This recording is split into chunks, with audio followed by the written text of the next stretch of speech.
Ya, sorenya agak tidak ya. Saya tadi habis sholat langsung ke sini. Nih, house-nya Mas Dona ya? Mas Dona. Siapa? Udah mulai, Mangga. Oke. Apa Mas Dona? Baru 278 kita lewat. Nah, memang mulai akan sekitar 3 Mas Dona. Baik, gimana kabarnya semuanya? Alhamdulillah sehat.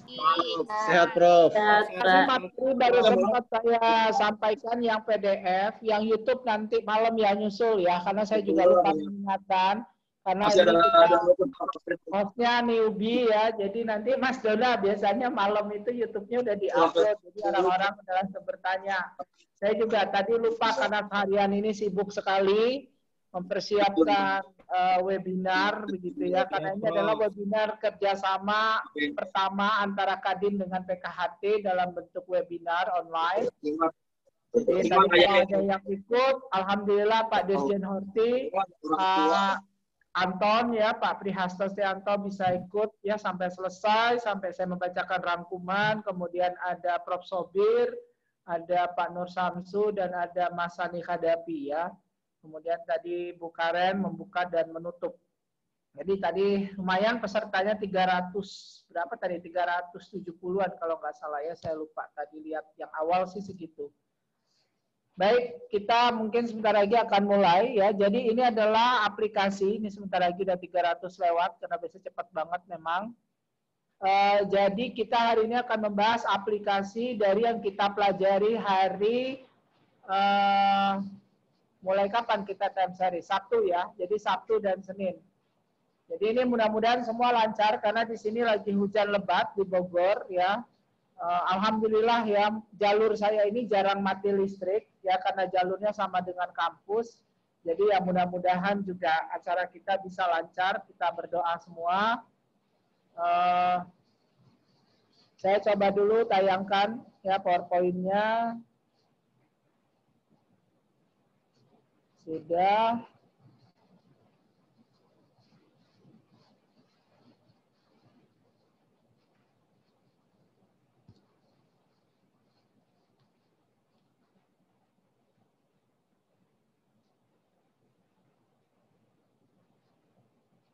Oke, sudah tayang ya, Mas Dona? Ya, sudah tayang, Prof. Sudah, Prof. Oke, baik. Kita mulai ya sekarang ya, Mas Dona. Udah lewat 300 lebih itu. Ya, memang ini saya yakin ada dua kemungkinan ya. Yang pertama memang nanti berharap nonton lewat YouTube. Yang kedua ya memang di hari-hari awal mereka nggak tahu tuh ekonometrika apa begitu ya, sehingga banyak mengundurkan diri kayaknya ya. Oke, baik. Kita bisa mulai ya Mas Dona. Mulai Siap, di record. sudah ter-record. Selamat sore, Assalamualaikum warahmatullahi wabarakatuh, rekan-rekan sekalian. Jadi pada sore ini kita akan membahas topik ke-8, dan ini merupakan bagian juga yang paling penting. Kenapa? Karena kita sudah bahas hari Jumat, itu terkait dengan dasar dari model deret waktu atau time series, yaitu stasionaritas sampai ke pengujiannya. Kemudian hari Sabtu kita mempelajari univariat. Kemarin hari Senin kita mempelajari multivariat time series model, ya VAR PECM sudah kita selesaikan. Nah hari ini kita akan lihat aplikasinya dari semuanya itu. Jadi hari ini kita akan lihat bagaimana aplikasi dari ARMA atau ARIMA, Autoregressive Moving Average. Jadi saya ingatkan lagi, autoregressive adalah dependent diregresikan pada dirinya sendiri, yaitu pada leg-nya. Moving average, dependent variable diregresikan terhadap galat atau error term periode juga sebelumnya. Ya, nah kalau digabung dua-duanya ada, jadi variabel dependent misalnya PDB diregresikan pada PDB periode itu sebelumnya dan pada galat periode sebelumnya, maka kita sebutlah dia ARMA, autoregressive moving average. Nah, kemudian dengan ARMA ini menjadi dasar nanti untuk kita membuat model ARS atau GARCH. Kalau ARMA untuk meramalkan nilai, actual value, sedangkan ars atau gars untuk meramalkan ragam atau varians ataupun akar dari ragam, yaitu simpangan baku, bukan standar deviasi. Jadi tolong diperbaiki kalimatnya, bukan standar deviasi. Tidak ada bahasa Indonesia standar deviasi, ya. Standar itu standar motor. Kalau mau standard deviation boleh, tapi itu harus dalam bahasa Inggris, kata-kata yang lainnya juga. Jadi langsung saja simpangan baku. Standard baku, deviation simpangan. Diterjemahkan jadi simpangan baku. Kemudian yang ketiga, kita akan lihat aplikasi yang baru kita pelajari sore kemarin, yaitu VAR, garis miring VACM, ya, itu harusnya VAR VACM, yaitu Vector Autoregressive dan Vector Error Correction Model. Nah, dalam hal ini adalah ya vektor, berarti dia lebih dari 2 variabel, karena setiap variabel nanti jadi persamaan, maka dia nanti terdiri dari beberapa persamaan, disebut sebagai vektor. Autoregresif artinya variabel itu adalah fungsi dari ya variabel itu sendiri leg-nya dan variabel lain juga leg-nya. Kalau vector error correction model di situ ada error correction, artinya apa? Ada disequilibrium atau jangka pendek. Nah, dalam hal ini syaratnya adalah variabel harus punya kointegrasi. Kenapa? Karena kalau dia tidak terkointegrasi, berarti dia sudah stasioner pada level. Oke, kalau stasioner pada level, maka kita nggak perlu bicara fluktuasi jangka pendek atau disequilibrium. Tapi banyaknya variabel ekonomi malah justru memang tidak stasioner pada level, sehingga kemungkinan ada kointegrasi, maka yang lebih banyak dipakai adalah VACM. Terakhir, saya akan sampaikan ilustrasi hasil kajian yang diminta oleh Bu Sri Mulyani lewat Indonesia Exim Bank tahun lalu, ya, yaitu terkait dengan pergerakan nilai tukar rupiah terhadap dolar. Nah, jadi kita akan melihat bagaimana aplikasi dari model multivariate time series, dalam hal ini adalah vector error correction model, untuk melihat pergerakan nilai tukar. Jadi teman-teman, kalau mau belajar teori tentang pergerakan kurs, itu harus tahu ada yang namanya J-curve, kurva J. Di makroekonomi dasar memang nggak dipelajari, tapi kalau makroekonominya sudah yang kedua, kalau di Fakultas Ekonomi dan Bisnis atau Manajemen ya, atau yang intermediate, akan belajar bahwa kalau nilai tukar melemah kan ekspor naik. Nilai tukar menguat, ekspor turun. Itu masih makroekonomi dasar. Nanti kalau yang sudah agak lebih lanjut, nanti dikasih tahu meningkat ekspor itu atau menurun ekspor itu nanti ada jangka pendek, jangka panjangnya. Karena kurvanya bentuknya seperti huruf J, disebutlah J-curve. Nah, itulah yang kami lakukan tahun lalu untuk menjawab waktu nilai tukar kita tiba-tiba melemah. UI waktu itu diminta untuk melihat dampaknya pada kalau kita pada trade balance ya, neraca perdagangan, UI itu pada neraca pembayaran ya. Oke, saya nggak tahu hasil dari UI seperti apa, tapi yang kami sampaikan dan itu diberikan kepada seluruh pengambil kebijakan di kementerian-kementerian lain gitu ya. Nanti kita akan lihat sedikit ya ilustrasi dari hasil kajian itu ya. Kebetulan saya yang melit tim tersebut. Oke, baik. Nah, pertama kita akan lihat aplikasi ARMA atau ARIMA.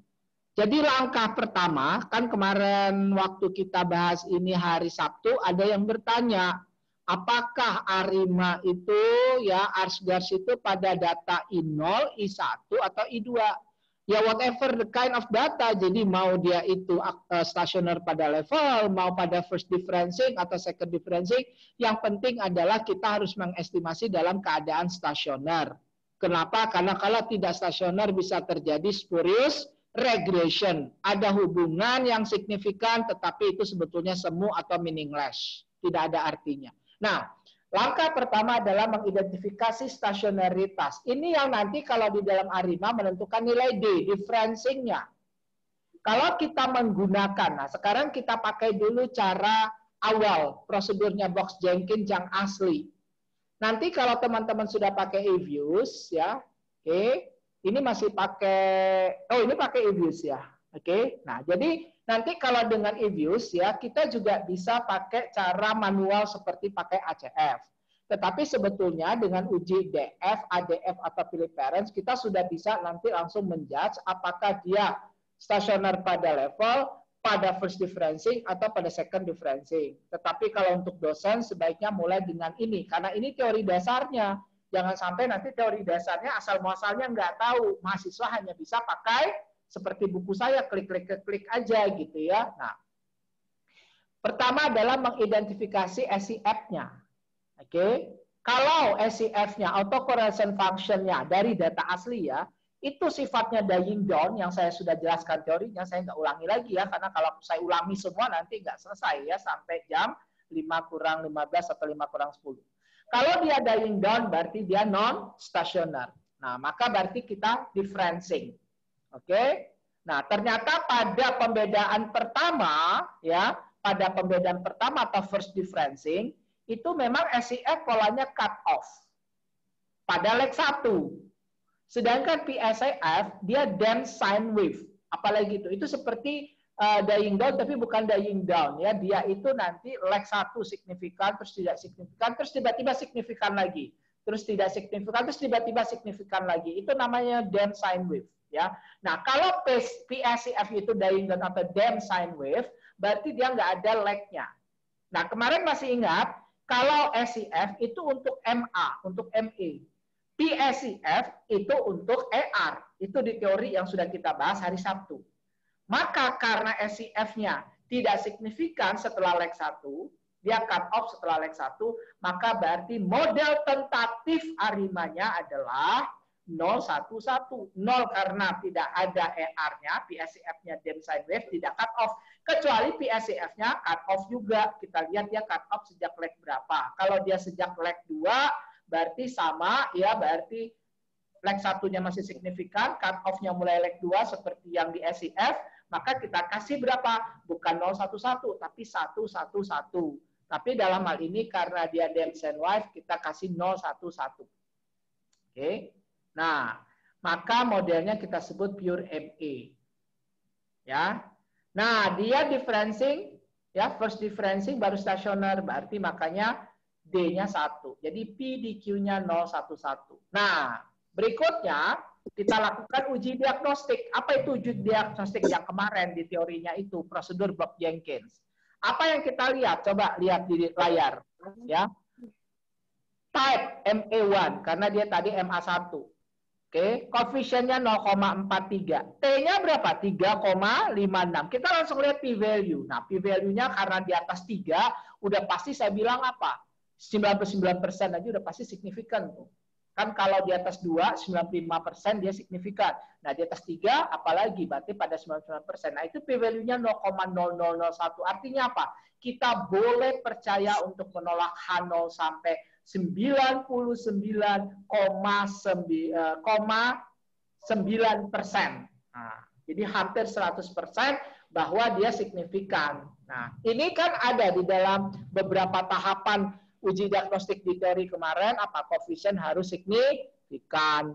Nah, kemudian berikutnya apa? Sebetulnya ada tambahan modified Box-Pierce ini ya. Ini p-value-nya malah harus lebih dari 0,05. Nanti silakan lihat di buku saya lebih detail. Nah, kemudian invertibilitas. Di sini koefisiennya cuma 1, 0,4. Kalau dijumlahkan, karena cuma 1, nggak perlu dijumlahkan, dia kurang dari 1. Nah, di atas itu ada tulisan relative change in each estimate less than ya 0,00. Itu artinya apa? Sudah terjadi konvergensi. Kalau nggak ada tulisan itu berarti belum konvergensi. Ternyata semua yang kita persyaratkan bahwa model ini robust atau tidak, arimanya itu sudah dipenuhi. Nah, jadi nanti apa yang saya terangkan ini bandingkan lagi dengan teori kuliah kemarin. Ya, itu kan ada prosedurnya. Selesai. Nah, ini nih. Oh ya, sorry. Ada ya di sebelah ya. Saya kerajinan ya. Udah muncul. Nah, artinya dosen yang pinter ya. Sorry ya. Kalau dosen itu jangan ngikut PowerPoint. Nah, ini yang jadi masalah di kita ngajar. Itu nanti PowerPoint-nya mati lampu aja. Selesai itu. Nggak jadi ngajar ya. Alasannya apa? aduh ruangan gelap ya, kepala pusing. Itu ada loh dosennya gitu. Saya marah banget waktu itu ya. Kalau mati lampu ya, PowerPoint-nya mati juga, jangan berhenti ngajar gitu ya. Pakai akal lain ya, diajak diskusi kayak baca buku gitu ya. Ini langsung selesai pulang gitu ya. Alasannya ruang gelap, bisa buka jendela ya. Jadi gitu ya, tolong ya PowerPoint yang disediakan. Saya tuh dapat pesan di sini para dosen. Senior saya, Bu Saprida itu saya ingat banget waktu umurnya udah 60-an ya. Terus kan mau ngajar, masuk kelas ini ya, S2. Terus saya tanya, Ibu ngapain dari tadi baca terus gitu ya. Terus dia bilang apa? Setiap masuk kelas, meskipun sudah 40 tahun mengajar, itu beliau pasti baca ya buku teks yang akan diajarkan itu. Kita baru ngajar 5 tahun aja udah gaya banget ngandalin PowerPoint aja ya. Nah itu, kalau ngandalin PowerPoint aja, mati lampu, pulang itu mahasiswa. Ya, tolong ya yang para dosen. Nah, jadi apa yang saya sampaikan tadi semua sudah. Nah, ada yang belum apa? Nomor 2 yang di bold. Arimanya kan 0,11. Yang nggak ada yang lebih sederhana dari itu. Sudahlah ER-nya 0, ME-nya 1. Kalau itu sudah bagus banget, sebetulnya gini ya, coba lihat nomor 6. Kita coba, karena ini model tentatif, kita tambah ya ME-nya jadi 2. Jadi 011 kita ubah jadi 012. Kita bandingkan aja. Ternyata ya mean square error atau mean square deviation kalau yang benarnya MSD itu malah lebih besar dengan model yang tidak parsimonius yaitu 012. Yang lebih parsimonius, yang lebih sederhana 011, malah MSI-nya lebih kecil. Ya wes, ini udah pasti model yang paling robust. Kenapa ini sangat penting teman-teman? Karena kalau modelnya nggak robust, nanti kita lanjutkan dengan ARS atau GARS, maka ARS atau GARS-nya nggak valid. Paham ya? Oke. Jadi residual acak itu diujinya bukan pakai JK ya, Jokbera, tapi di sini pakai L-Jung box statistik. Nah, H0-nya apa? H0-nya residual itu acak. H1-nya residual tidak acak. Syaratnya kemarin apa? Acak atau tidak acak? Di dalam teorinya harus acak, random. Maka kita tidak boleh tolak H0. Makanya tadi p-value-nya di sana semuanya. Nah, itu 0,49, 0,45, itu di atas seleknya ya. Semua di atas, semua lebih dari 0,05. Berarti apa? Tidak tolak H0, berarti dia memang acak. Selesai. Saya ulangi, kalau teman-teman meramalkan berapa nilai dolar terhadap rupiah untuk bulan Agustus 2020, kan belum terjadi. Maka itu pakai ARIMA. Bukan pakai ARS atau GARS, karena nilainya yang kita mau ramalkan. Tapi kalau teman-teman mau tahu bagaimana fluktuasi dolar di bulan Agustus selama sebulan, itu tidak bisa pakai ARIMA, harus pakai ARS atau GARS, karena kita harus bicara varians atau simpangan baku.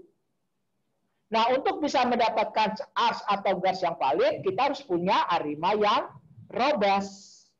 Nah, makanya ini penting, ya. Jangan dibilang ARIMA itu nggak penting. Nah, kemudian kalau kita pakai R, kalau tadi kan pakai EVIUS, ya. Lalu ini pakai R. Nah, pakai R itu ada tulisan sintaks tuh, dipelajari aja nanti, digedein di Zoom ya. Maka nanti keluar, nah di kanan khusus untuk R ya, itu nanti dia dekomposisi dulu data. Masih ingat nggak? Komponen dari data ada berapa macam? Ada 4. Untuk ARIMA yang tidak ada apa? Season atau cycles. Siklus atau musiman. Yang tidak ada adalah siklus. Maka komponen datanya kalau kita lihat di sini, yang atas itu adalah aktual, observe. Maka trennya ada, signifikan nggak trennya? Signifikan. Lalu kemudian ada seasonal. Nyata kan seasonalnya, musimannya kan? Maka sebetulnya nanti model kita ini jangan cuma ARIMA, harusnya pakai seasonal ARIMA. Nanti lihat di buku saya ya, di buku saya sudah ada contoh ARMA atau SARIMA pakai R. Nah, yang paling bawah adalah unsur acak. Nah, galatnya, ya residualnya lah ya. Oke, sorry. Residualnya itu yang paling bawah. Kan irregular, ya, components itu adalah galat. Nah, kalau dalam ini kalau udah dihitung namanya residual. Itulah komponen data direct waktu atau time series ya di dalam kita nanti bisa agregasi ya. Nah. Oke, coba lihat ini dengan Arima kita bisa dapat juga sama begitu ya, SCF-nya, VSCF-nya. Kemudian kita bisa dapat ya dengan berbagai tipe, kita bisa lihat hasilnya gitu ya, dan seterusnya. Oke. Nah, tadi yang saya sampaikan, ternyata kan unsur musimannya kan signifikan. Nah, kalau datanya itu nanti musimannya ada disebut 12 gitu ya, berarti apa? Berarti dia panjang tadi ya, masih ingat ayunan, masih ingat swing, itu dia berulang setiap 12 bulan. Kalau dia datanya bulanan. Kalau minggu berarti berulang setiap 12 minggu. Oke.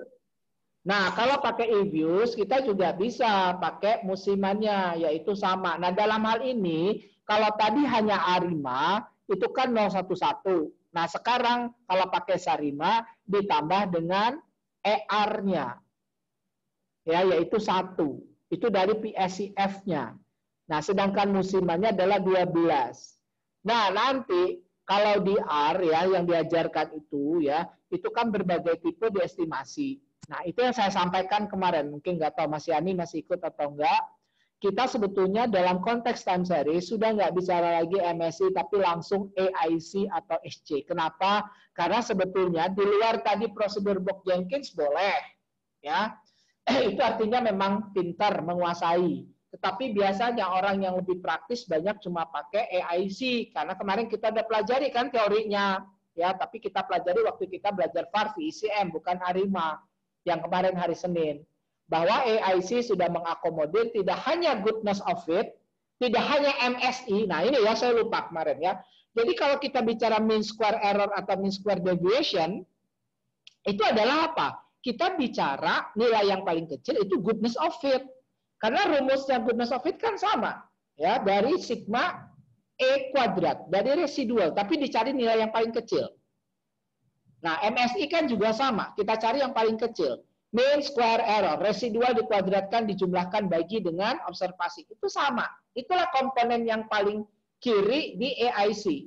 Ya, kan di AIC ada dua, kiri dan kanan. Nah, yang kiri itu adalah MSI, goodness of fit. Nah, tetapi ya AIC juga mempertimbangkan parsimonius 011 dan 012 tadi. Nah, makanya orang lebih cenderung langsung pakai AIC. Selesai ya, Arima beres ya. Oke, tahu ya caranya ya. Nanti prakteknya tentu harus sendiri. Makanya itu kita bikin pelatihan pendalaman. Nah, berikutnya kalau saya mau melanjutkan dengan gauge. Oke, sekarang saya maunya Pak bukan melihat nilai, tetapi apakah saham-saham di LQ45 itu benar high risk high return. Risikonya tinggi, itu returnnya juga paling tinggi. Begitulah bisnis. Tadi kami baru selesai webinar. Kalau teman-teman mau kaya raya cepat, ya tanamlah cabai. Untungnya sebulan 15 juta. Selama berapa? Selama hitungan 4 atau 6 bulan. Jadi bisa dapat keuntungan bersih itu cabai itu 80 sampai 100 juta per hektar. Kalau sawit per hektar berapa sebulannya? Cuma dapat maksimum 5 juta. Tapi kalau sawit, nah, ya, hanya harga aja sedikit fluktuasi ya. Tapi kalau dari sisi produksi, ya udah kalau mulai tahun ke-6 sampai tahun ke-20-an, udah tinggal duduk aja di rumah itu, nggak usah bergerak-gerak juga duit masuk. Nah, kira-kira begitu. Ya tentu nyuruh orang ya sawitnya dirawat ya. Kalau nggak dirawat ya mati juga. Tapi maksud saya tidak seperti cabai yang harus dilihat pagi sampai sore ya. Jadi pagi dilihat, sore. Saya pernah itu ya, dulu banget ya, 20 tahun lebih yang lalu gitu ya. Hanya dalam waktu selisih 3 hari cabainya tiba-tiba habis semua karena virus. Jadi katakanlah hari Senin dilihat bagus, hari Kamis tiba-tiba hancur. Ya. Tapi untungnya besar. Nah, itulah yang ingin dibuktikan dengan gas aplikasi. Jadi teman-teman jangan cuma saya pengen pakai gas supaya keren, lulus S1 gitu ya dengan gas, dapat cerita ya. Apalagi kalau yang perempuan nikah itulah sekali jasanya seumur hidup nulis skripsi, misalnya nggak sekolah lagi. Nah, itu kan cerita seumur hidup ya, bikin skripsi topiknya pakai gas. Oke? Nah, apa langkah-langkahnya? Yang pertama tadi berawal dari estimasi model Arima atau Sarima yang terbaik. Nah, berikutnya Dari model ARIMA tadi kita uji residualnya. Itu ada di software di EBIUS atau Stata itu tinggal klik ya residual test pakai yang namanya apa? ArchLM.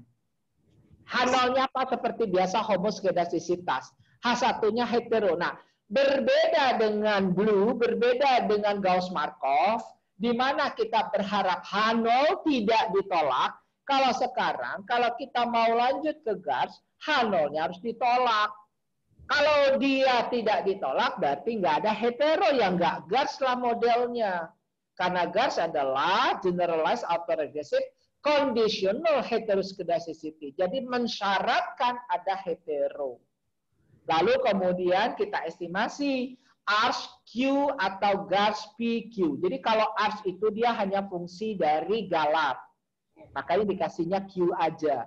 Kalau GARS dia fungsi dari variabel itu sendiri leg-nya dan galat juga leg-nya. Maka dikasih PQ. Nah, terakhir nanti baru kita uji lagi. Kalau yang terakhir itu sudah harus homo residualnya tidak boleh heteroskedastisitas. Nah, ini contohnya. Oke, jadi ini Arch1. Arch1 di sini adalah apa? Nah, simpangan baku dikuadratkan itu namanya varians. Itu adalah fungsi dari residual dikuadratkan T-1. Jadi ME. Ya. Jadi, saya ulangi. Sekarang yang diramalkan di dependen itu bukan nilai. Mohon di-mute ya, Mas ya, suaranya. Jadi, yang di dependen itu adalah bukan nilai, tapi simpangan baku atau variansnya. Dia adalah fungsi dari galat periode sebelumnya. Nah, ini kita sebut ME. ME1. Jadi bedanya Arch dengan ARIMA, dependent variabelnya. Kalau ARIMA itu adalah nilai aktual, misalnya apa? PDBT-nya. Sedangkan kalau di Arch atau GARS itu adalah varians dari PDB-nya, varians dari inflasinya, varians dari return-nya. Ya, kalau di pasar saham. Oke? Nah, itu keluarannya ya nanti bisa dilihat ya. Oke, ini dari softwarenya yang di kanan, nanti bisa di zoom. Jadi bisa dibikin persamaan. Kenapa minus? Kemarin konvensinya masih ingat? Kalau dia moving average, ME, itu nanti kita lazim dikasih minus memang epsilon kuadrat T-1. Itu persamaan umumnya. Oke? Baik, kita lanjutkan. Nah, itu sudah selesai. Ya, nanti ilustrasi studinya di belakang. Jadi tunggu dulu ya, sabar ya. Mungkin sekarang masih mengawang-awang karena baru lihat equation persamaan ya bagi yang baru lihat ya. Berikutnya kita lanjutkan dengan aplikasi multivariat yaitu VAR dan VECM. Oke, apa saja prosedurnya? Ini sudah lengkap di buku saya. Tadi ARMA, ASGAS itu udah lengkap banget semua di buku saya. Masih nggak bisa juga ya Allah, itu udah tinggal ngikutin klik-klik ya. Nah, karena itu untuk EBIUS sama Stata gitu. Tapi nanti kalau AR memang harus pelatihan sendiri. Ini yang sedang saya rancang lagi nih, model baru gitu ya. Nanti beda lagi, bukan pelatihan lagi. Nanti ada sesuatu proposal ya. Saya mau sampaikan langsung ke Pak Menteri ya kalau bisa ya. Jadi nanti apa namanya kampus Merdeka itu seperti apa ya. Nah, pertama uji stasionaritas data yang digunakan. Oke, masih ingat kan kemarin? Kalau misalnya dia tidak stasioner pada level, kita harus differencing 1 atau 2. First differencing, second differencing. Kalau memang nanti ada kointegrasi atau memang tidak stasioner pada level, kita pindah ke VCM. Udah teori itu kita bahas kemarin sore baru ya, jadi harusnya masih ingat. Yang kedua, kita lakukan uji stabilitas VAR. Masih ingat? Ya, di hari Jumat, makanya saya bilang penting, saya tulis L aja kalau yang nggak kuliah hari Jumat, tapi mungkin nonton YouTube-nya ya, itu mulai bingung. L itu adalah apa? Unit root, akar unit. Itu dari leg operator. Ada persamaannya, lalu kita faktorkan, lalu kemarin dapat L itu berapa? Lebih dari 1 atau 0 sampai 1. Nah, masih ingat kemarin, kalau dia 0 sampai 1 stasioner atau enggak? Kalau dia lebih dari 1 stasioner apa enggak? Jangan sampai lewat ya, itulah basic yang saya berikan pada hari Jumat. Apa gunanya kita menguji stabilitas VAR? Untuk nanti supaya IRF yang kemarin sore kita bahas, impulse response function, bisa diinterpretasikan. Yang ketiga, pemilihan leg. Kemarin apa teorinya? VAR yang satu berbeda dengan yang lainnya dari sisi berapa legnya. Sampai min 1 saja atau sampai min 4. Nah, tapi semakin banyak legnya semakin tidak parsimonius. Ya, dan kebutuhan data semakin besar. Nambah leg 1 itu sudah bisa berlipat ganda ya time series yang dibutuhkan ya. Nah, ingat kemarin apa? Konsisten. Kalau pakai AIC saja. Yang paling besar atau yang paling kecil? Oh, yang paling kecil karena apa? Goodness of fit-nya bagus dan dia parsimonious. Tapi keduanya trade off. Say thanks to Akaike yang sudah sangat smart merumuskan formula itu. Nah, kemudian baru kita lakukan uji kointegrasi. Tapi karena bukan 2 variabel bisa lebih, kita nggak bisa lagi pakai Angel Granger. Kita pakainya metodologi Johansson. Nanti metodologi Johansson akan mengeluarkan nilai pakai trace statistics namanya, nanti berikutnya kita lihat. Maka kita akan tahu minimal ada berapa rank co-integration. Kemarin sudah saya terangkan, ada yang namanya rank co-integration karena apa? Karena kointegrasinya lebih dari 2 variabel. Jadi kalau ABC ada kointegrasi antara A dengan B, A dengan C, B dan C. Nah, jadi minimal tuh ada 3 kombinasi kan? Nah, itu kita sebut rank co-integration. Lalu kalau untuk mau mengurutkan nanti, nah jadi nanti ada proses yang mengklik, itu bisa dilihat di buku saya. Kita harus tetapkan mana yang dulu variabel ditulis, apakah PDB tingkat inflasi atau money supply penawaran uang. Kan kemarin contohnya 3 variabel makro. Nah, untuk bisa menuliskan apakah PDB dulu inflasi atau apa dulu, kita lakukan Granger causality. Nah, yang dominan dia G-cause, yang Granger causality-nya ada, itu yang kita tulis lebih dulu. Terakhir, baru klik estimasi di VSCM. Selesailah, keluarlah nanti hasil, baik koefisien jangka panjang atau jangka pendek, maupun IRF, Impulse Response Function, dan juga sebetulnya variance decomposition atau VD. Selesai. Ceritanya semua ada di buku saya, tapi tentu saja karena ini kuliah kan pada senangnya kan dengar dari YouTube ya. Nah, kayaknya tuh hidup tergantung banget sama YouTube ya. Oke, asal jangan jadi YouTuber yang aneh-aneh ya. Oke, ngeprang orang dengan sampah, nah sekarang masuk penjara ya. Dibully lagi sama kawan-kawannya. Kasihan sih, tapi ada ibu-ibu waktu itu ya, dialog di radio ini intermezzo ya. Ada diminta ini pendapat nih ya netizen. Gimana tuh? Ada yang bilang, waduh itu melanggar hukum, wah itu tidak etis. Tapi ada ibu-ibu yang jawabnya serem banget. Bully aja, yang penting jangan sampai meninggal. Kasihan banget ya. Nah, jadi gini. Langkah pertama tadi uji stabilitas VAR. Udah, yang paling penting adalah nanti ya modulusnya itu. Lihat tuh, ada yang namanya modulus. Itu nanti dia 0 sampai 1. Selesai. Oke? Nggak ada kan yang lebih dari 1 kan modulusnya, berarti dia stabil. Nanti IRF-nya, IRF-nya bisa kita interpretasikan. Oke? Yang kedua, pemilihan leg. Nah, yang penting konsisten.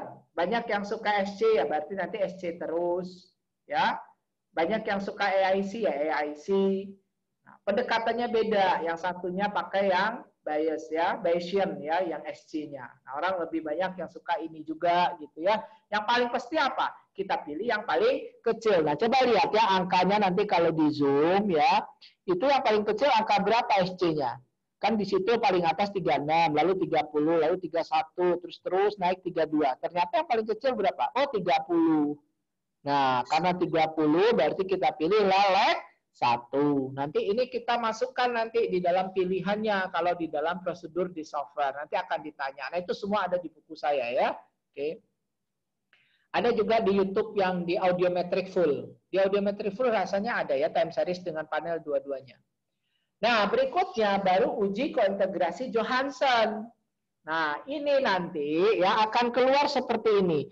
Non, atmos 1, atmos 2. Lalu kita nanti akan lihat apa? Trace statistiknya. Nah, trace statistiknya ternyata apa? Ternyata nilainya gitu ya, itu 4% critical values ya. Nah, itu 1% critical values. Oke? Nah, jadi itu kira-kira. Nah, kemudian yang di bawahnya ya coba lihat ya, maksimum eigenstatistik ya. Nah, di maksimum eigenstatistik kita pakai yang itu biasanya yang bawah itu ternyata adalah berapa ya? itu nilainya adalah maksimum eigenstatistiknya 0,5 dan 30. Oke, nah di bawahnya ada tulisan, jadi kita nggak usah baca itu juga nggak apa-apa ya. Trace test atau maximum eigenvalues indicates one co-integrating equation. Jadi setidaknya ada satu co-integrating rank. Jadi nanti di bawah itu seperti sudah ada tulisan ya. Oke, jadi nggak usah susah-susah ya membandingkan dengan nilai kritis. Oke, nah jadi kalau sudah memang ada, berarti kita nggak bisa pakai VAR. Kita memang harus pakai vector error correction model. Masih ingat kemarin nama lain dari VECM? Co-integrating atau co-integrated VAR. VAR yang variabelnya mempunyai kointegrasi. Nah, maka kita estimasi apa? Nah, di sini nanti pilihannya, ini masih obvious ya. Itu ada unrestricted VAR, ya. Itulah VAR yang di awal, yang tadi harus stasioner pada level semuanya. Kita nggak pilih itu, kita pilihnya yang bagian bawah, yaitu VECM. Oke? Nah, itu yang tadi saya sampaikan, di situ kan ada tulisan tuh endogenous variable. Nah, di situ inflation, IP, M1. Paham nggak sih? Kalau orang ekonomi paham ya, masih ingat ya, semua pernah belajar makro kan? Inflation itu inflation rate, IP adalah Industrial Production Index, ya itu sebagai proxy dari PDB. Ini ada nih yang di chat nanya, saya belum sempat jawab, saya pasti ingat pasti ya, kalau tiba-tiba sesuatu itu jadi ingat. Boleh nggak data tahunan di disagregasi jadi bulanan? Ya nggak boleh, meskipun ada prosedurnya di EViews. Oke, makanya nanti jangan paksakan data itu, karena EViews nanti bisa aja dia cuma bagi 12 atau lihat pola kemudian bikin sendiri, ya. Jadi kalau emang nggak bisa, nggak usah. Riset itu UUD. Kemarin udah kan Sabtu saya pagi sampaikan UUD bukan ujung-ujungnya duit, tapi ujung-ujungnya data. Nah, jadi kalau data kita triwulan ya udah pakai triwulan. Kalau bulanan, bulanan. Nah sekarang persoalannya, saya penting banget data ekonomi real. Lalu saya pakai apa? Ya nggak bisa pakai PDB bulanan, PDB triwulanan itu sudah apa? Sudah proksi dari tahunan. BPS tidak pernah mengukur sebetulnya secara aktual yang kuartal. Nah, kalau Bank Indonesia pun juga pakai approach.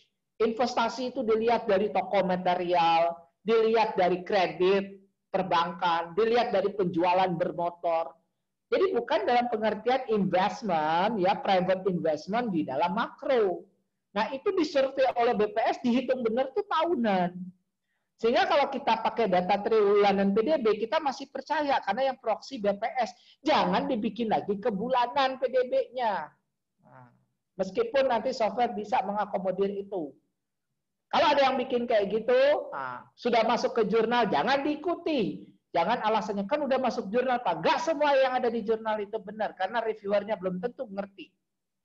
Oke? Kalaupun reviewernya ngerti, nanti kasih tahu ke penerbit, penerbitnya bisa aja cuek. Yang penting terbit dulu. Ya. Jadi nggak ada itu ya data PDB bulanan. Dari mana dia bisa dapat, apalagi provinsi. Ya. Nah, maka kalau bulanan pakai apa untuk sektor real?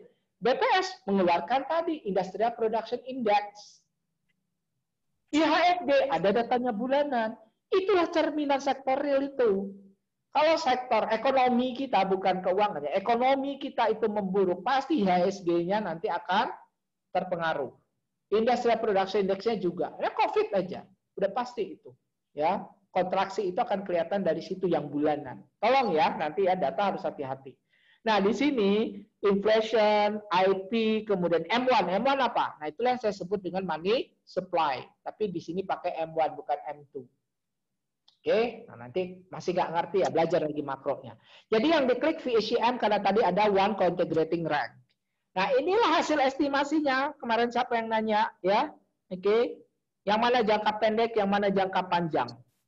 Nah yang di atas itulah yang menunjukkan ada apa? Ada apa? Coba ya. Oke, dekat-dekat dikit gitu ya. Bisa nggak? Anda bisa mendekatkan juga nggak itu ya? Nah itu co-integration equation 1 gitu ya. Nah, kemudian yang bawah ya. Nah, yang bawah masih ingat itu namanya apa? Error correction term. ECT yang kemarin di teori. Ya. Nah, nanti kita pisahkan. Itu harusnya lebih ke bawah lagi ada ya. Itu kan nggak cukup aja tuh gambarnya yang sebelah kiri ya. Nah, yang jelas ya kita bisa menentukan nanti ada jangka pendek dan ada jangka panjang. Ya. Nah, oke. Jadi kalau kemarin ada yang bertanya, kan kemarin kan dasarnya udah saya kasih, ada persamaan error correction model. Lalu bayangkan kalau variabelnya itu dalam bentuk vektor, ada beberapa persamaan. Tetapi yang pasti di ICM itu kan teman-teman bisa melihat delta YT, delta XT. Tapi kemudian ada minus lambda, ya kan dalam kurung, nah itu ECT-nya, error correction term-nya. Nah inilah yang dikeluarkan oleh VCM. Karena dia vektor, berarti kita bisa mengeluarkan banyak persamaan. Jadi persamaan 1, persamaan 2, persamaan 3. Kenapa? Karena balik lagi ke teori dasarnya Sims, bahwa setiap variabel adalah endogenous. All macroeconomic variable must be treated as endogenous variable. Maka kalau kita punya 5 variabel, kita bisa mengeluarkan 5 persamaan sebetulnya jangka pendek dan jangka panjang itu untuk masing-masing dependen. Sehingga nanti, nah yang kita interpretasikan biasanya adalah apa? Utamanya IRF-nya, inverse response function-nya juga, ya. Nah, kita bisa bikin nanti IRF untuk setiap variabel terhadap variabel yang lain. Karena masih ingat di VAR yang kita pelajari, ya, PDB fungsi dari PDB itu sendiri dan inflasi. Inflasi fungsi dari PDB dan juga inflasi itu sendiri. Maka kalau inflasi berubah, dia akan bisa mempengaruhi inflasi itu sendiri. Makanya nanti di varian decomposition yang muncul pertama kali adalah bagaimana dampak perubahan variabel itu pada dirinya sendiri. Tapi ya kita juga bisa melihat bagaimana pengaruh dari ya variabel tertentu pada variabel lain mulai dari periode 1, periode 2 dan seterusnya. Nah, nanti IRF seperti kemarin di kuliah sudah jelas banget ya, gambarnya lebih besar dari ini ya. Itu adalah kita melihat dia itu berpengaruhnya itu situasinya sampai periode berapa. Karena itu yang paling penting di dalam model time series. Harga bawang merah itu berubah di pasar induk Kramat Jati itu dipengaruhi oleh harga bawang merah sampai berapa hari sebelumnya. Kira-kira bisa dibalik seperti itu. Nah, sehingga kita bisa memprediksikan manfaat teknologi digital, marketplace itu sebetulnya bisa mengefisienkan berapa biaya. Karena orang memutuskan itu berhari-hari. Kalau truk, ya dulu ya, truk itu kalau sebelum ada zamannya WhatsApp, pakai SMS masih mahal, atau apalagi belum ada dulu HP, itu truk itu ngantri di pasar induk Cipinang bisa sampai seminggu. Nggak pulang-pulang, karena kalau pulang mahal lagi. Kenapa? Karena nyampe di pasar induk, itu harga nggak jelas. Nah, mereka berharap sekilonya 1.000 kan zaman itu ya, zaman tahun 90-an awal. Tetapi ternyata harganya masih 700. Ditunggu harganya naik. Nah, barulah kemudian barang dibongkar. Say thank you to technology. Ya, oke, jadi teknologi itu sangat membantu kehidupan kita dan dari ekonomi bisa kita hitung. Nah, nanti kebijakan juga sama. Kredit juga sama. Jadi nanti itu yang bisa kita lihat yang kemarin digambar teorinya lebih besar. Ini kenapa gambarnya banyak? Untuk menunjukkan aja bahwa sebagai suatu faktor, maka kita bisa melihat bagaimana suatu shock variabel mempengaruhi variabel yang lain semuanya di dalam model. Itulah maknanya all variable must be treated as endogenous. Nah, ini varian decomposition. Kalau varian decomposition lebih melihat kepada persentase. Ini sih memang jarang diinterpretasikan, tapi bisa juga gitu ya. Nggak ada masalah gitu ya. Nanti periode 1, periode 2, periode 3, bagaimana nanti respons. Kita pakai oke. Nah, kalau S1 biasanya pasti diminta semuanya harus diinterpretasikan. Nah, ini kalau pakai R juga sama. Coba lihat ya. Nah, pelan-pelan ya, ini nanti kita bisa pakai perintahnya seperti yang di kiri gitu ya. Jadi itu memang sintak ya, oke. Jadi co-integration test, pakai apatrist statistik, kira-kira gitu ya bahasanya ya. Nah, sama di Stata juga begitu. Jadi kalau kita pakai misalnya R, nanti perintahnya apa? Run titik VCM, kira-kira begitu.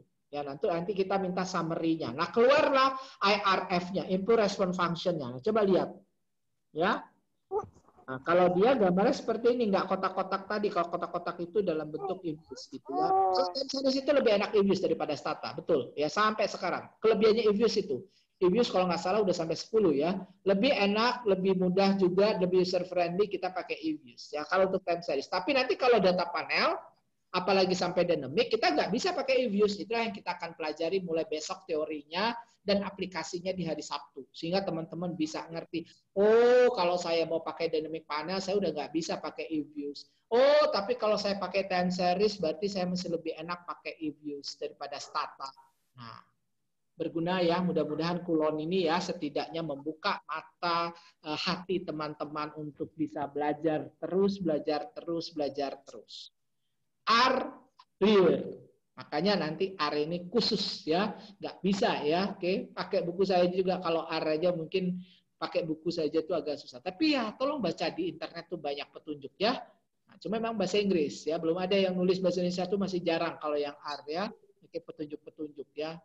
Apalagi bahasa Jawa ya mungkin nggak ada ya. Nah, tapi bahasa Inggris sih udah banyak ya, tinggal nanti kreatif sendiri. Oke, interpretasinya sama dengan yang tadi, ya yang kemarin di teori kita lihat gitu ya, dia mulusnya sampai mulai periode kapan. Berarti itulah dia berdampak pada sampai periode berapa. Oke, terakhir kita akan lihat dua hal lagi, yaitu ilustrasi risetnya. Yang pertama dengan Garch. Nah, jadi bimbingan saya, bimbingan S3 saya ya, oke, kebetulan itu teman dosen saya juga ya, tapi saya membimbing S3-nya, teman sangkatan, jadi saya bimbing ya waktu itu S3-nya bersama almarhum Prof. Rina Octaviani. Nah, saya di ekonometrikanya, Prof. Rina di CGI-nya. Jadi inilah kombinasi antara ekonometrika dengan CGI. Kan kemarin saya bilang nih, ada yang mau S2 atau S3, nah silakan ke Australia atau ke Purdue. Kalau mau belajar, ya Purdue itu di Amerika, kalau mau belajar tentang CGI yang bagus gitu ya. Nah, karena di situ pusatnya. Tapi kalau ke Eropa atau ke Amerika kebanyakan universitas mungkin nggak suka dengan ini karena menganggapnya sebagai black box. Berguna nggak ya? Berguna banget ya. Kalau kita mau bikin simulasi ex ante studinya untuk yang masa depan, itu yang lebih bagus memang CGI. Kita nggak bisa jawab dengan ekonometrika, orang nggak ada datanya. Ya, nah, dengan CGI kita bisa bikin simulasi, tapi orang kan banyak nggak suka simulasi seperti Sims itu kan. Nah, kemudian kalau kita pakai ekonometrika ada keterbatasannya, tapi bagus. Nah, CGI sangat makro, komoditasnya terbatas. Saya pengen sagu penelitiannya, nggak bisa pakai CGI, nggak ada sagu itu di dalam yang sudah tersedia di CGI atau GTAB ya. Nah, kira-kira begitu ya. Jadi nanti harus belajar semua supaya nanti pintar.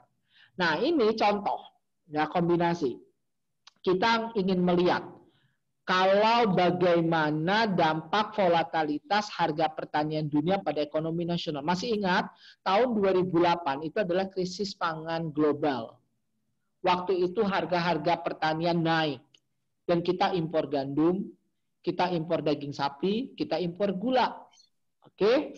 Nah, kalau misalnya ya harga gandum di pasar dunia itu naik, itu seberapa parah ekonomi kita terdampak? Untuk menjawab itu, ada dua pendekatan. Bisa pakai ekonometrik, tapi terbatas. Kita definisikan dampaknya itu apa. Oh, inflasi, berarti dependennya inflasi. Oh, saya pengennya pakai VCM. Boleh.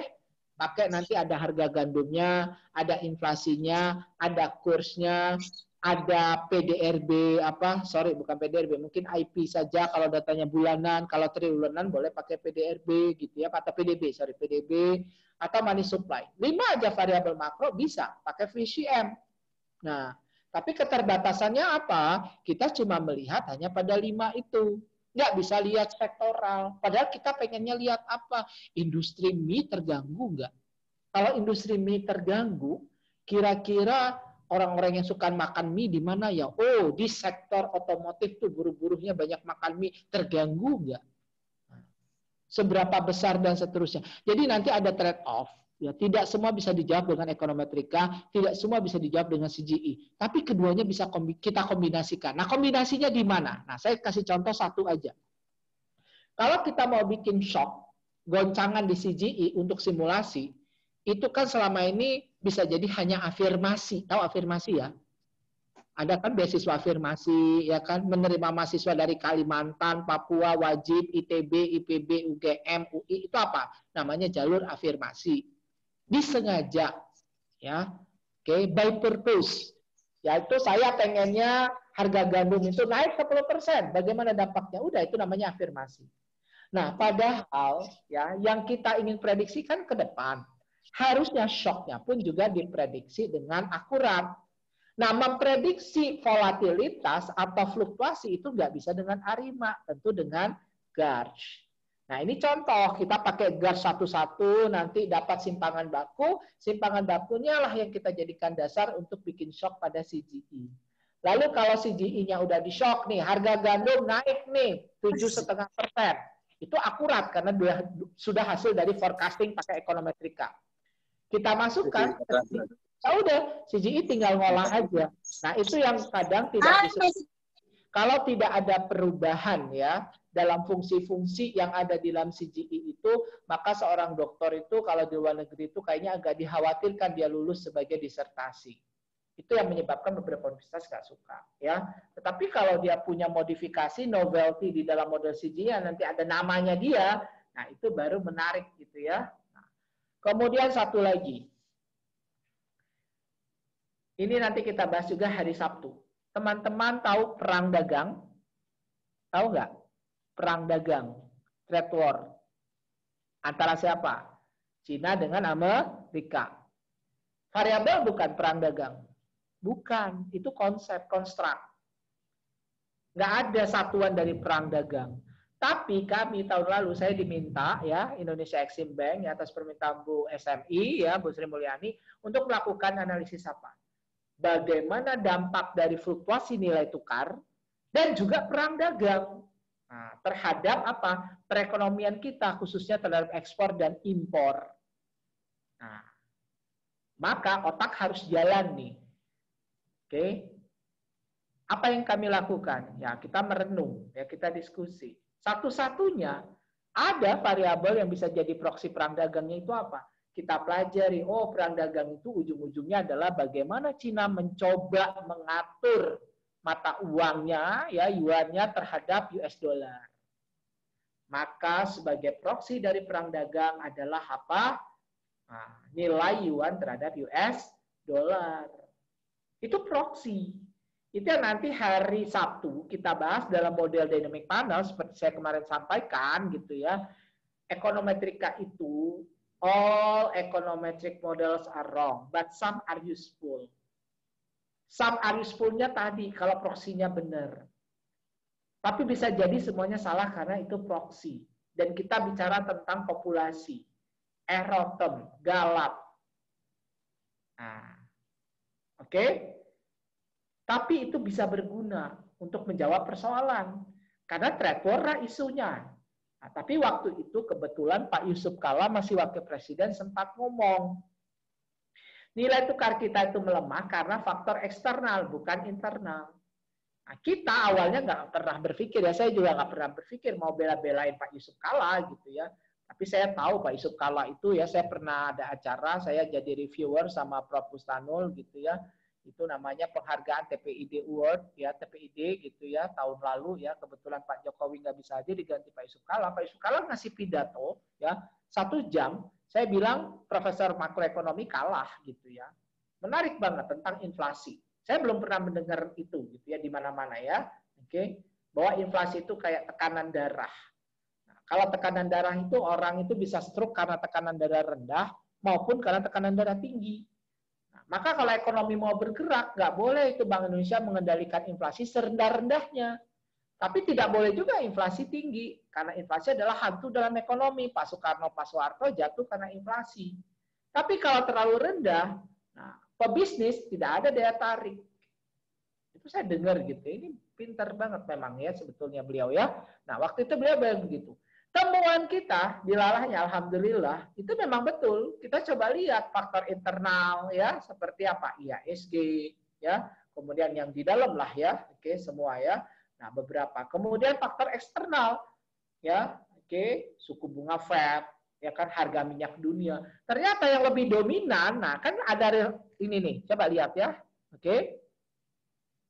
Di impulse response function itu ada ada warna yang berbeda ya. Itu adalah menunjukkan ada yang internal, ada yang eksternal. Nanti kalau didekati lagi gitu ya, di situ ada ekspor kita, ada IHSG, ada impor kita, kemudian ada harga minyak dunia, kemudian ada suku bunga Fed. Setidaknya IHSG itu adalah mewakili faktor internal. Oke, harga minyak dunia dan Fed itu eksternal. Oke, nah mana yang paling besar dampaknya? Itu yang paling atas ya, atau yang paling bawah? Karena kan dia yang menyebabkan goncangan paling besar. Paham? Nah, kemudian ya, jadi itu ya yang apa namanya nanti teman-teman bisa pelajari gitu, yang biru gitu ya. Itu kan bahkan kan tidak ada kondisi yang mendekati stabil. Jadi stabil itu kalau dia mendekati garis horizontal, dia makin lama makin datar. Kalau yang biru, yang flat itu kan malah enggak. Oke? Nah, kemudian di sini perang dagang tadi diproksi dengan fluktuasi yuan terhadap US dollar. Nah, itu nanti bisa dilihat di jangka panjang dan jangka pendeknya. Nah, nanti ada signifikansinya. Cuma memang interpretasinya bukan lagi, saya ingatkan kemarin di teori, tidak lagi seperti OLS yang dia itu learn atau model logaritma sebagai elastisitas. Itu nggak penting. Di sini itu bukan elastisitas. Makanya nanti kalau tujuannya menjawab elastis atau inelastis, nggak bisa pakai VCM. Karena tujuan kita bukan itu. Baik, saya rasa itu ya. Jadi ini sudah ada 2 ilustrasi riset. Kemudian tadi bagaimana ya tahap-tahapan untuk mengestimasi VCM. Kemudian juga tadi sebelumnya bagaimana berat dan bagaimana A5. Nah, berikutnya kita akan ikuti jawab. Waktu kita masih ada sekitar 25 menit ya. Kita punya 2 sesi. Silakan nanti teman-teman ya mau menambahkan mau bertanya juga tentu saja sangat dibolehkan. Baik, terima kasih. Selamat sore. Assalamualaikum warahmatullahi wabarakatuh. Silakan Mas Dona, kalau udah ada yang angkat tangan, diminta aja untuk bicara. Waalaikumsalam warahmatullahi wabarakatuh. Baik, ada pertanyaan dari Muhammad Adi Surya Pratama. Dipersilakan untuk bertanya. Oke, Mas Adi, silakan perkenalkan diri dulu. Ada Mas Adinya? Mas Adi? Belum nyambung? Bergerak berikutnya aja, Mas Dona. Oke, baik kalau gitu dengan Ani Pinayani. Silakan. Pak nih, ini Bapak. Halo, Assalamualaikum. Waalaikumsalam, Pak. Halo. Ani. Ya. Ya, Pak Ani, dengar sudah. Assalamualaikum, Prof. Waalaikumsalam. Saya mau sebenarnya kemarin waktu hari Sabtu mau bertanya cuma nggak kebagian. Oke, silakan Pak. Jadi di buku-buku aplikasi itu di evaluasi ARIMA itu banyaknya hanya identifikasi, estimasi, kemudian tes diagnostik, kemudian forecasting. Tapi Ya. yang disampaikan Prof kemarin ada 6 langkah 5 dan 6 itu apa itu? Itu untuk uji diagnostik aja. Nanti saya respon ya. Oke. Ya, terus satu lagi Prof. Ya, Kalau boleh. tadi dari riset profesor itu kalau antara ekonometri dengan teori makro. Jadi ekonometri itu apa? Sains atau art, Pak? Jadi kalau di ARIMA kan banyaknya di simulasi-simulasi R tadi 011 atau 012 itu kan di kayak simulasi diuji dicoba-coba. Nah, itu kan lebih ke art daripada sains gitu. Ya. Oke, baik. Terima kasih. Halo. Berikutnya silakan. Ya, berikutnya Halo. silakan. Halo, ya. Iya, saya tadi Prof, nama saya Muhammad Adi Surya Pratama. Saya dari mahasiswa FEB ULM. Dari mana ULM ya? Oke ya. Ya, selama Mangkurat. Jadi pengen mungkin agak sedikit belibet ya ini pertanyaannya, Profnya agak sedikit cerita dulu. Kan ada tuh ya di microfit itu kan ada namanya konsep persistent profiles kan, Prof. Nah, yang ingin saya tanyakan tuh ada 2 aspek, Prof. Yang pertama, kenapa penelitian tentang VECM di Indonesia itu kok jarang sekali? Pertanyaan saya adalah kok jarang sekali gitu ada penelitian tentang persistent profiles di Indonesia. Itu yang pertama. Persistent apa, Mas? Persistent apa? Persistent profiles, Prof, di softwarenya Profesor Pesaran. Iya, tapi maksudnya apa? Maksudnya persistent probability atau apa? Karena probability itu saya nggak pernah dengar istilahnya apa. Persistent apa? Kurang jelas. Persistent profiles, Prof, di softwarenya Prof. Profile, oke. Ya, karena ini pakai microfit ya. Microfit itu sebetulnya tahun 90-an waktu kita belum punya EBIOS gitu ya. Oke. Iya, di microfit. Ya. Yang jadi pertanyaan saya itu kenapa jarang sekali gitu terdengar penelitian tentang itu di Indonesia, Prof? Bukan penelitian ya, maksudnya kenapa itu nggak digunakan gitu ya. Oke, Iya. baik. Yang kedua, apakah penggunaan structural break atau dummy variabel exogen itu diperkenankan dalam model VAR PLCM, Prof? Oke. Itu Baik. pertanyaan saya. Terima kasih, Prof. Ya, nggak beribet amat sih ya. Oke, silakan berikutnya. Mangga Mas silakan. Dona, satu lagi. Edi Santoso. Oh ya, Edi Santoso. Kemarin dari mana saya lupa itu. Dari Jember, Prof. Oh ya, Jember ya. Oke, silakan. Ya, Prof. Makasih. Assalamualaikum warahmatullahi wabarakatuh. Waalaikumsalam warahmatullahi wabarakatuh. Tadi Prof. Firdaus sempat singgung waktu bahas AIC itu, Prof ya. Ya. Sempat singgung ada trade off ya. Yang saya maksud, yang saya tanyakan trade off ini apakah trade off antara goodness of fit dengan parsimoniusnya? Itu yang pertama. Apa trade off itu yang dimaksud? Yang kedua, ini Prof, tadi kan ada Bayesian ya. Saya pernah baca istilah Bayesian information criteria. Itu apakah sama dengan SC itu, Prof? Terima kasih. Oke, ya baik ya. Jadi yang pertama, Mas apa tadi?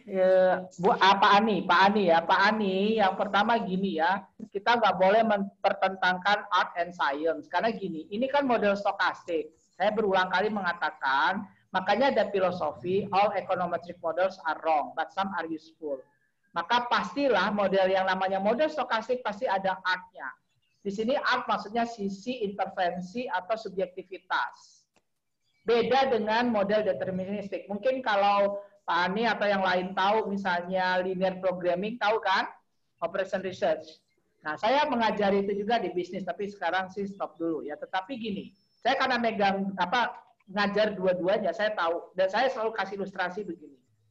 Kalau saya bikin soal ke mahasiswa nih, saya suruh bawa pulang ngerjakan di rumah, tapi soalnya itu adalah operation research, apakah itu model transportasi, apakah itu maksimisasi keuntungan, maka saya tidak bisa mengontrol siapa yang nyontek, siapa yang enggak. Karena dia deterministik. 1 tambah 3 harus sama dengan 4. Saya kasih 1 soal, maka jawabannya harus 1. Baru dia benar. Tapi kalau saya kasih 7 variabel atau 5 variabel, saya minta olah pakai VCM, maka nanti koefisien yang keluar akan beda-beda. Karena ada yang pakai leg-nya 3, ada yang pakainya leg-nya 5. Dengan berbagai pertimbangan. Bisa jadi dengan argumentasi tertentu dia nggak masukkan variabel itu. Dia hilangkan. Kemarin kan yang saya bilang kan, ya bisa jadi. Kalau misalnya ada 2, nanti mana yang dia hilangkan. Kemudian dalam prosedurnya dia bisa pakai AIC konsisten, nggak pakai SC. Oke. Nah, artnya di situ. Jadi kalau tadi di ARIMA, ya, kalau misalnya 101 itu bukan coba-coba. Itu yang saya bilang kemarin, saya ngasih kuliah itu dengan tujuan supaya dapat model tentatif. Kalau coba-coba itulah cara bodoh yang dilakukan di eViews oleh teman-teman yang tidak ngerti box Jenkins. Klik eViews, langsung aja. Kalau differencing kan udah bisa pakai EDF atau PP. Ya. Nah, kemarin kan ada pertanyaan tuh, Pak, gimana kalau EDF dan PP-nya beda gitu ya?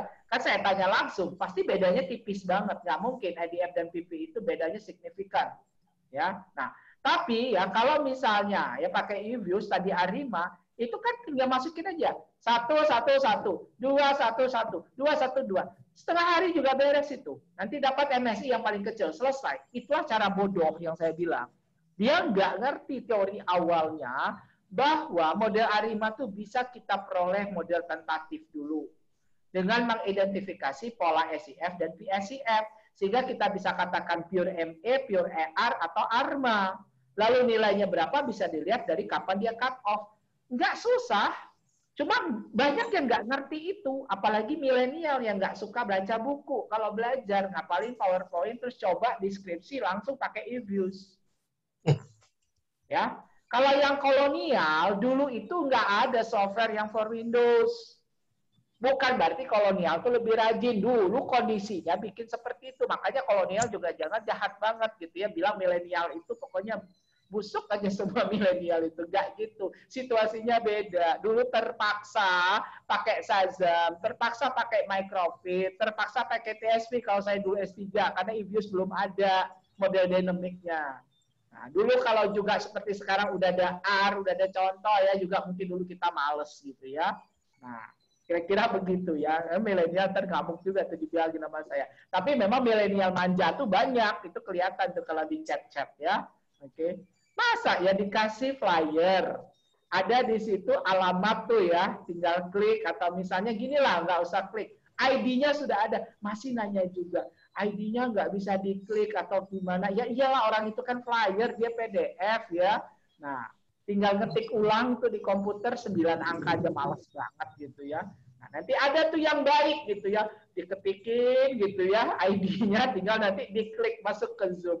Jangan terlalu baik gitu ya, orang jadi manja ya. Kita tuh negara kita nggak maju karena kita manja. Itu aja poinnya ya. Nah, jadi terakhir gini nih Pak Ani, art and science itu itulah yang disebut dengan manajemen ya. Jadi ini teman-teman kalau ditanya tahu nggak manajemen apa? Pasti jawabannya apa? Ada nggak di sini orang manajemen? Coba kita tes satu. Ini kuliah online ya. Jadi kita itu mumpung pakai Zoom itu bisa interaktif. Di sini teman-teman ada yang manajemen nggak? Silakan unmute deh, ngomong deh. Ada yang dari jurusan manajemen nggak?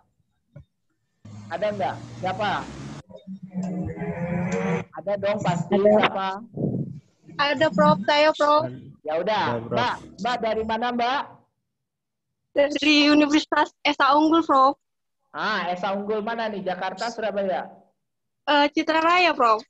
Oke, baik. Apa definisi manajemen, Mbak? Manajemen sebagai ilmu deh. Manajemen sebagai ini, science. Sudah tahu belum?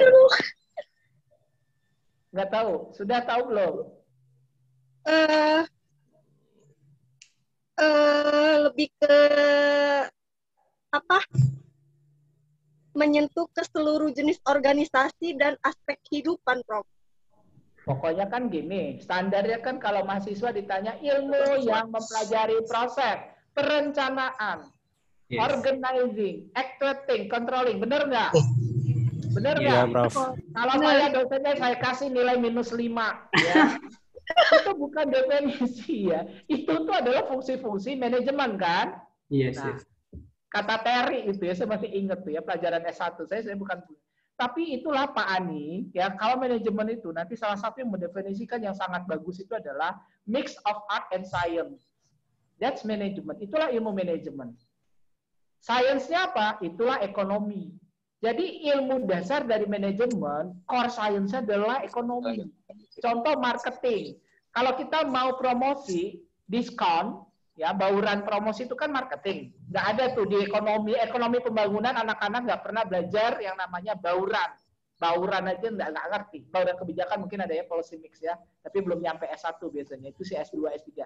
Nah, misalnya bauran pemasaran, marketing mix, itu kan anak-anak ekonomi pembangunan nggak belajar, kecuali kalau di IPB dia boleh ngambil minor. Nah, kalau kita tanya gitu ya, bauran pemasaran promosi diskon itu untuk apa?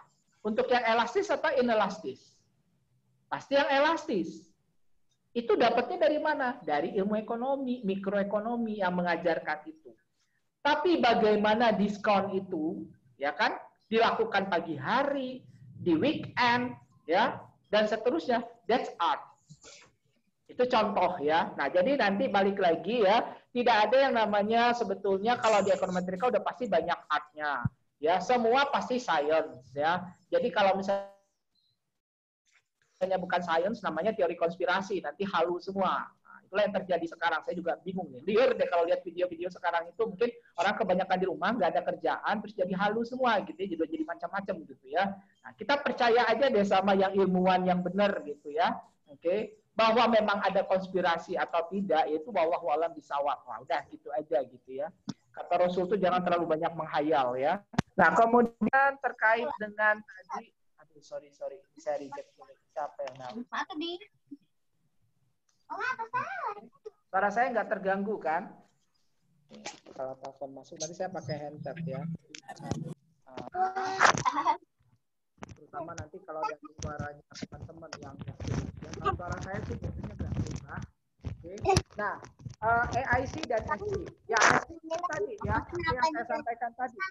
Yang bias itu adalah yang SC. Jadi kalau misalnya tadi ya, yang SC itu kalau ditanya itu adalah memang yang bias. Ini kenapa ya? Kok pakai handset malah jadi ada keributannya. Jadi yang bias itu adalah memang yang SC. Ya. Jadi kalau yang AIC tadi rumusnya simpel banget. Kan nanti coba googling gitu ya. Apa bedanya Bayesian, kemudian juga ada apa namanya? Ada methods of moment. Nanti kita belajar di panel ya. Kan yang pertama kali itu yang paling tua sebetulnya bukan LS, bukan least squares. Ya. Lebih tua lagi namanya MM, methods of moments. Itu yang nanti kita pelajari di dynamic panel data. Ya, jadi nanti di dynamic panel data kita akan belajar GMM. Itu berangkat dari apa? Dari methods of moment yang digeneralisasi. Nah, disebutlah dengan GMM. Nah, nanti ya saya akan sampaikan historiknya. Itu yang pertama kali sebetulnya bukan least squares itu, bukan OLS, tetapi MM dulu. Nanti MM, kemudian ada least squares, kemudian ada maximum likelihood, ya, Bayesian dan sebagainya. Nah, nanti yang panel VAR pun, kalau teman-teman nanti itu kita nggak bahas ya, ada VAR yang dipanelkan. Itu di EViews ada. Bimbingan S3 saya itu tahun 2016 itu sudah mengerjakan disertasi dengan panel VAR. Itu pakai EViews 8. Nah, Pak, aduh ini siapa sih berisik banget. Jadi panel VAR ini malah jadi pakai handset, saya malah kedengaran suara aneh-aneh ya. Jadi yang apa namanya, yang panel VAR ya itu dulu biasa yang tahun 2016 gitu. Tapi 2019 tahun lalu dan tahun ini kita akan banyak jurnal yang muncul panel VAR dengan Bayesian. Nah itu nanti tekniknya. Jadi memang benar ya yang SC itu adalah yang Bayesian itu ya. Oke, kemudian satu lagi Mas Adi, ya saya sih nggak pernah pakai microfit, tetapi kayaknya sih memang itu sebetulnya adalah untuk, karena jadi gini ya, mana Mas Adi, mana Mas Adi? Mas Adi masih ada nggak? Mas Adi masih unmute? Iya, Prof. Nah, Ya. Oke, kenapa pakai microfit? Karena begini, Prof, saya itu punya pengen ibaratnya untuk mengetahui bagaimana sih perbedaan antara estimasi VECM sama di EViews gitu, Prof. Ternyata saya juga bukan VECM-nya. Maksud saya kenapa pakai microfit. Jadi kalau VECM itu bisa di microfit, jelas saja karena dia memang rancangannya untuk time series. Bisa juga di EViews, bisa di Stata, bisa di R. Jadi semua bisa gitu loh. Jadi kenapa? Saya cuma nanya aja karena jarang mahasiswa itu yang sekarang pakai microfit ya. Ya microfit itu zaman kita dulu tahun 90-an gitu loh. Oh begitu ya, Prof. Karena menurut saya microfit ini dia lebih di VLCM dia lebih robust kalau di microfit, Prof. Kata siapa gitu ya. Makanya karena seperti penelitian seperti penelitian di Profesor Pesaran Ensin 93, Li N Pesaran gitu.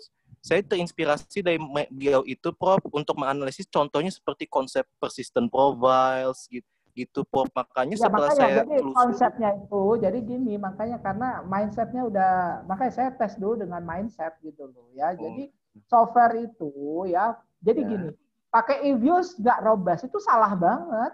Jadi salah gitu loh. Ya kata siapa gitu loh. EViews itu ya itu adalah versi ya Windows dari yang dulu TSP. Dulu zaman itu pilihannya banyak. Tapi bukan berarti kalau kita pakai misalnya, jadi selain microfit ada yang namanya CAT, ada RED, yang paling bagus semuanya itu namanya MATLAB. Tapi orang ekonomi pasti nggak pernah belajar MATLAB. Itu biasanya untuknya orang matematika. Statistika juga biasanya nggak pakai MATLAB, banyaknya pakai SAS dan kalau sekarang terkini pakai R. Nah, karena R open source, makanya saya nanti mau mendirect ke arah situ untuk teman-teman ekonomi. Nah, itu yang saya akan kerjakan. Ya. Nah, jadi salah banget kalau kita menjudge software itu nggak robust. Itu nggak boleh. Oke, Prof. Ya, jadi kalau makanya kalau nanti pesaran yang 93 yang dilihat, ya karena zaman dulu itu memang yang tersedia. Saya juga mengalami itu gitu ya. Waktu zaman-zaman saja microfit itu adalah tahun-tahun 90-an gitu. Nah, tetapi bahwa software-software yang pakai sintaks, nah ya, kan itu masih pakai sintaks kan? Iya. Sintaks ya. Nah, jadi software-software yang pakai sintaks cenderung memang didesain untuk kita punya modifikasi bukan robust tapi kekuatannya. Nah, Oke. kita bisa bikin simulasi untuk data yang lebih besar dan sebagainya gitu loh, ya. Karena salah banget kalau kita bilang EViews itu nggak robust ya. Oke, Prof. Terima kasih. Ya, nggak sembarangan EViews itu dibikinnya gitu ya. Oke, Tapi Prof. bahwa EViews itu kan di EViews kan sangat user friendly. To be honest, gini ya teman-teman semua yang mendengarkan ini, kan banyak yang bahkan EViews saja belum bisa pakai. Kalau di luar negeri itu EViews itu memang untuk level S1. Ya kan? Kalau sudah level S2 apalagi S3 udah pasti nggak boleh pakai EViews. Ya. Nah, apakah kemudian Stata itu jelek? Stata boleh nggak untuk S3? Ya boleh aja. EViews juga boleh untuk S3. Kalau saya selalu berpandangan yang namanya S3, S2, S1 bukan karena model, bukan karena metode, apalagi karena software. Nah, jadi kira-kira begitu ya Mas ya. Nah, makanya rekomendasi untuk tadi ya. Nah, kemudian memang tentu EViews akan beda jalurnya ya. Nanti kalau kita baca, misalnya kan kalau di buku Batagi nanti saya kasih mulai besok panel, itu banyaknya ngacunya pada Stata. Karena dia kerjasama juga gitu ya. Nanti model-model yang ada di dalam bukunya Batagi itu nanti diadopsi outputnya dari Stata semua. Kemudian yang di Stata itu nanti contoh-contoh datanya itu adalah studi-studinya banyaknya kalau untuk panel itu pasti dari Batagi. Nah kira-kira begitu. Nah Pesaran memang itu dia memang menggunakan itu tadi softwarenya. Makanya nanti kalau pakai, jangan lagi ngomong visi. Nah ini contoh ya teman-teman. Saya kemarin sempat singgung kan. Kalau differencingnya beda antar variabel, itu kan nggak bisa pakai Johansen-Jusselius. Lalu tahun 2005 Pesaran menulis bounce test. Dan itu anak-anak S1 di tempat saya udah pakai itu loh. Ya. Udah pakai bounce test. Nah, tetapi pakai apa? Ya pakainya pakai EViews. Nggak ada masalah gitu loh. Nah, modelnya itu diperbaiki oleh Pesaran namanya bounce test. Ya, prosedurnya nanti ada langkah-langkah tertentu dari ECM nanti dimodifikasi. Jadi pakai ECM tapi ada modifikasi. Itulah bounce test. Jadi kalau kita ngomongin VCM lebih jauh lagi beyond dari itu, salah satunya misalnya bounce test. Kenapa? Karena Johansen-Jusselius kan tahun 98. Nah, kemudian nanti diperbaiki. Kira-kira seperti itu. Ya, jadi jangan lihat software itu kemudian dijudge seperti tadi, gitu ya. Bukan berarti software yang jadul tuh nggak guna, malah bisa software yang jadul tuh malah keren banget karena pasti pakai sintaks kan, yang namanya MATLAB, ya, pakai cat, red, gitu ya. Kira-kira begitu. Baik, Mas Dona mungkin satu lagi aja, sesi kedua, satu penanya, silakan. Terima kasih, Prof. Untuk satu penanya terakhir, Nur Fitriana, silakan. Silakan, Mbak. Ini saya dari Jambi ya. Atau dari IP kemarin. Ya, Waalaikumsalam. Assalamualaikum, Prof. Waalaikumsalam. Ya, silakan, Mbak. Saya Fitri dari Pontianak, Prof. Oh, ya. Bukan ya. Dari mana? Prof, mohon koreksiannya benar apa enggak? Ini apa, mahasiswa atau dosen? Tanjung Pura, Prof. Iya, mahasiswa atau dosen? Halo? Prof. Ya, dosen, mahasiswa Prof. atau dosen? Iya, dosen, Prof. Silakan. Ya, ya. Iya. Ya, silakan, Mbak. Prof, mohon koreksi. Iya, saya pernah baca bahwa SPSS ini kurang relevan untuk time series dan juga data panel. Nah, sedangkan mahasiswa S1 di SPSS, Prof. SPSS? Iya. Iya. Prof, software SPSS kurang relevan. Iya, untuk time series dan juga data panel. Nah, kondisinya di mahasiswa tempat saya itu, jika saya sebagai penguji, mahasiswanya kebanyakan menggunakan SPSS, software yang mereka tahu. Mbak Novitriana jurusan apa? Jurusan apa? Akuntansi, Prof. Oh, akuntansi, Prof. Oke. Iya. Ya. Baik. Oke, saya udah tangkap. Jadi apa yang harus kita sikapi? Oke, sudah tahu. Prof, boleh yang kedua, Prof? Ya. Aduh, ya. Yang kedua, Prof. Ya. Ya, silakan langsung aja. Halo? Aduh, suaranya ini ya. Boleh Prof lagi? Bagaimana? Ya, cepat Mbak. Kapan kita gunain Stata? Kapan kita gunain Stata, R atau Python atau Ifuse gitu, Prof. Terima kasih, Prof. Itu aja, Prof. Salam. Udah beli buku saya belum sih?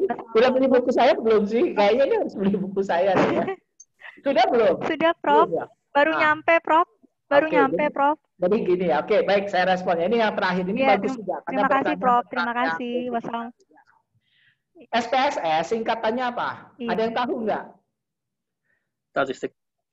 Statistical Statistical Package for Social Science. Statistical for Social Science. Di sini sosialnya itu benar-benar sosial yang sosiologi. Jadi SPSS itu kan di buku saya, itu di buku biru. Jadi di buku biru saya yang manajemen dan bisnis ya, kan kalau yang ini ekonometrika. Makanya nggak saya masukkan. Tapi kalau di buku biru yang untuk manajemen dan bisnis, seringkali di manajemen itu studi-studi marketing dan sebagainya, ya bisnis, itu sampelnya terbatas, kurang dari 20. Atau skalanya itu ordinal, ya bukan interval atau rasio. Maka kita pakai metrik atau non-parametrik.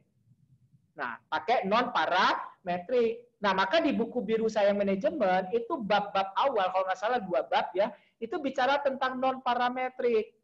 Human with need test, korelasi Spearman, Friedman, uji tanda, Wilcoxon, itulah non-parametrik. Nah, SPSS unggulnya di situ. Jadi nggak mungkin SPSS untuk time series, karena sosialnya itu benar-benar untuk psikologi, untuk sosiologi. Jadi orang statistika, meskipun pakai SPSS, itu untuk tujuan mungkin apa? Marketing, ya, sosiologi, ngolah data-data yang terbatas unitnya. Kalau time series itu diasumsikan datanya itu besar. Makanya tadi microfit, CAP, REP, Stata, Ifuse, R. Nah, R bisa untuk semuanya. Ini yang sedang kami rancang juga. Tunggu aja kejutannya lagi nanti. Nah, bagaimana R untuk multivariat. Nah, kalau multivariat, pakai conjoin, pakai chain, udah nggak bisa itu kita pakai Ifuse, itu beda lagi pembahasannya. Oke, pakai SAS mungkin lebih bagus. Capek deh ngomongnya ya, banyak banget ya. Nah, jadi kira-kira begitu, Mbak. Jadi kalau SPSS memang nggak cocok untuk ekonomi. Poinnya itu. Persoalannya, sejak 2011, fakultas lain kan berubah nama jadi ekonomi dan bisnis, supaya diakreditasi internasional. Karena orang internasional bingung, kok namanya fakultas ekonomi doang. Di IPB kami udah bikin 2005, makanya kami nggak mau jadi FEB. Kami tetap FEB, karena kami yang duluan bikin di Indonesia. Sorry to say ya, dalam sejarah di Indonesia ini yang pertama kali bikin nama fakultas yang rada bener itu kita. Yang lain FE harus berubah jadi FEB. Itu baru mulai 2011. Jadi waktu itu saya udah wakil dekan. Nah, persoalannya apa? Kita nggak bisa membedakan ekonomi dan manajemen atau ekonomi dan bisnis, apalagi dengan akuntansi. Nah, kalau anak akuntansi pakai SPSS, selesai itu ilmu akuntansinya hilang semua. Yang satunya itu di kutub utara, yang satunya di kutub selatan. Nah, saya cuma nggak ngerti, mungkin yang bagian akuntansi ngambil skripsi pakai SPSS, pastilah itu biasanya manajemen keuangan. Itu yang menurut saya, karena saya pernah jadi penilai kepala didikti, itu bukan akuntansi, itu financial management. Ngitung return on asset, return on investment, NPL, ya, non-performance loan, atau pakai kalau syariah, non-performance financing, itu bukan akuntansi loh, that's manajemen keuangan. Tetapi saya paham, kalau udah riset, akuntansi pusing, dia liar, topiknya naon. Nah, ya, kita sering kali juga diskusi tuh, kalau di Pusdiklat Keuangan Umum tuh, jadi Kementerian Keuangan, saya sering sampaikan itu gitu. Tolong bedakan, nah kita susah. Jadi saya udah bisa duga, mahasiswa akuntansi yang pakai SPSS pasti dia sebetulnya anak manajemen keuangan. Ngambil topik manajemen keuangan skripsinya, lalu ngolah pakai regresi. Betul, di SPSS regresi bisa, just regresi. Tapi kalau udah mau pakai VCM yang nggak akan ada di SPSS. Sepanjang yang saya tahu ya, kecuali kalau nanti silakan dikoreksi. Pak, SPSS yang ketiga berapa sekarang? 30, 25, kalau dulu terakhir kan SPSS sudah sampai ke 22 ya, kalau nggak salah ya, beberapa tahun yang lalu. Kalau sekarang nggak tahu udah berapa, saya nggak pernah ngikutin. Siapa tahu SPSS versi 30 sudah ada tuh time series-nya. Oke? Nah, kalau Minitab betul beda. Kalau Minitab memang untuk time series ya kebanyakan rancangannya. Jadi kira-kira begitu ya Mbak ya, Mbak Nur Fitiana, ini kayaknya bukan cuma softwarenya tapi juga konsep tadi ya keilmuannya juga harus dilihat. Kemudian kapan pakai Stata, kapan pakai Python. Nah beda lagi ya. Python nanti ngomonginnya big data ya. Udah beda lagi ya, nanti ada trainingnya khusus. Saya nggak pakar di situ, tapi nanti ada sendiri itu jalurnya. Itu udah ngomong beda. Tapi kapan pakai Stata, kapan pakai R. Kalau udah pintar banget pakai R, kalau masih sedang-sedang pakai Stata, kalau mau yang paling gampang user friendly pakai EViews. Oke? Kira-kira jawabannya begitu ya. Ini buat semua ya. Jadi nanti kalau yang belum, jadi gini, kalau masih level Terima kasih, Prof. SS, nanti sebelum ke Stata pakai dulu EViews. Tonton YouTube saya yang audiometric full, bimbingan saya ya. Nah, 33 menit itu. Oke, itu setidaknya udah bisa untuk EViews. Nanti latihan. Kemudian udah pinter lagi masuk ke Stata, baca buku saya, baca nanti di internet itu banyak banget. Stata itu setiap tahun setiap hari itu ada update baru ya. Nanti ketik aja. Nah, terakhir kalau udah pinter banget, udah bisa bermain sintaks, baru mulai ke R.